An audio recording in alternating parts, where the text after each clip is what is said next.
Мислев подоцна да ве прашам за феноменот левица, но сега кога веќе зборувате за СДСМ и ВМРО-ДПМНЕ во овие 30 години, веројатно е подобро време да го поставам сега прашањето. Практично после долг период на години една партија, независно од овие два големи блока, успеа да влезе во собранието самостојно. Како гледате на овој феномен? Вие долги години, ваша професионална преокупација беше Маркс. Тие се представуваат за левичарска партија, но многу има критики на нивна адреса дека се повеќе националистичка партија. Како гледате вие на левица?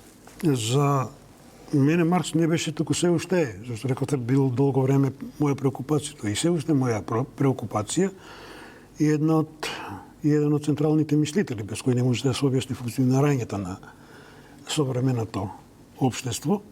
Иако е што се однесува сега демократиите. Затоа најмалку виновен самиот Маркс за неговото оцрнување. Пред емисијата нешто продискутиравме за ова, па јас ви реков Маркс е онолку крив за оно што се случуваше во Советскиот сојуз или во Камбоџа или во Виетнам или во Советскиот сојуз, па ако сакат и во Југославија, макар што Југославија во тој поглед беше далеку пред овие земји. Маркс е онолку крив колку што Исус Христос крив за инквизицијата. Тој беше злоупотребен. Сега што се однесува до левицата, мислите на партијата, да, на партијата. Так, јасно. Па тие за мене не се феномен. Феномен беше што досега ние немавме левица. Дали се тие левица? Дали се левица, времето ќе покаже. Мислам дека е премногу кратко времето за да може да се даде мериторно мислење за нивната вистинска ориентација. Оно што можам да кажам за левица е поврзано со генезата или нивното настанување. Прво, постоеше движењето Ленка и за социјална правда, кој потоа премина во солидарност. Потоа во рамките на солидарност се јавија неколку фракции или струјења, така да ги наречам. Едно од тие беше, колку што се сеќавам, Дуња, за која малку се знае. А потоа од солидарност излезе левица, прво како движење, колку што се сеќавам, потоа како партија, потоа постоја внатрешни тензии, дури според оно што можев да го прочитам преку медиумите, бидејќи со луѓето од левица немам буквално никакви контакти. Не, мисле повеќе за идеолошката основа. Дури лично не се познаваме. Имаше некакви говоркања или пишувања по медиумите дека едниот од другиот лидер ги криел печатите или слично на таа на партијата. Да, сега има дека едните ги создале, другите ги создале. Да. Но како и да е, тие сепак дојдоа до два пратеника во собранието, што не е малку, што не е за подценување со оглед на времето на нивното траење. Кој треба, професоре, повеќе да се плаши од нив? Власта или опозицијата? Бидејќи на рейтинзите растат, на анкетите. А зашто да размислуваме во категоријата кој треба да се плаши? Зашто да не размислуваме кој би требало нив да ги сака? Зашто партиите не постојат да плашат некого.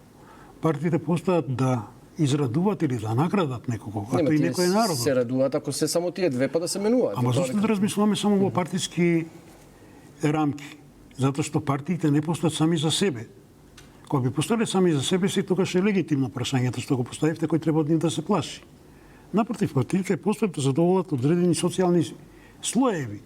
Според тоа, за мене, вистинското прашање би било кому одговара една вистински лево ориентирана партија. Сега вие рековте дари оди левичарството, во случајот левица, со национализам. Да, ги обвинуваат дека кокетираат со национализам за многу теми. Прво, употребуваме еден термин кој е повеќе значен во самата теорија, тоа е зборот национализам.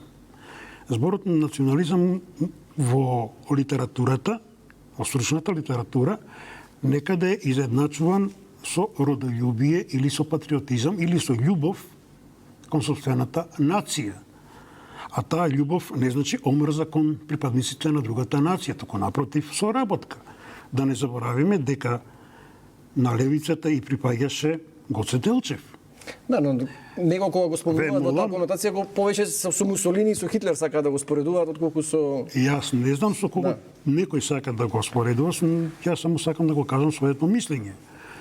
Значи, дел од македонското револуционерно движење припаѓало на левицата.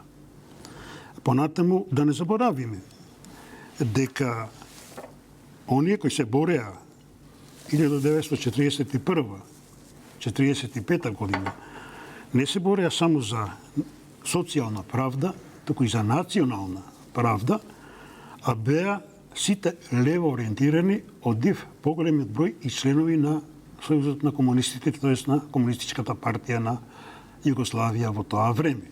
Според тоа, левата ориентираност воопшто не доаѓа во колизија со национализмот сватен како патриотизам или како родолюбие, значи не како шовинизам или джингоизам, кажано во со терминологијата на англосаксонците. А поделбата на левица и десница почнува со француската буржоаска револуција, значи 1789 година. И како оние кои се бореле за интересите на француската нација, која во тоа време била во судир со пруската монархија, денешна Германија, биле токму оние кои припаѓале на левицата во рамките на француската буржоаска револуција, а тоа се јакобинците и жиродинците. Според тоа, вештачки е направена таа наводна неспојивост помеѓу националната определба и левичарската определба.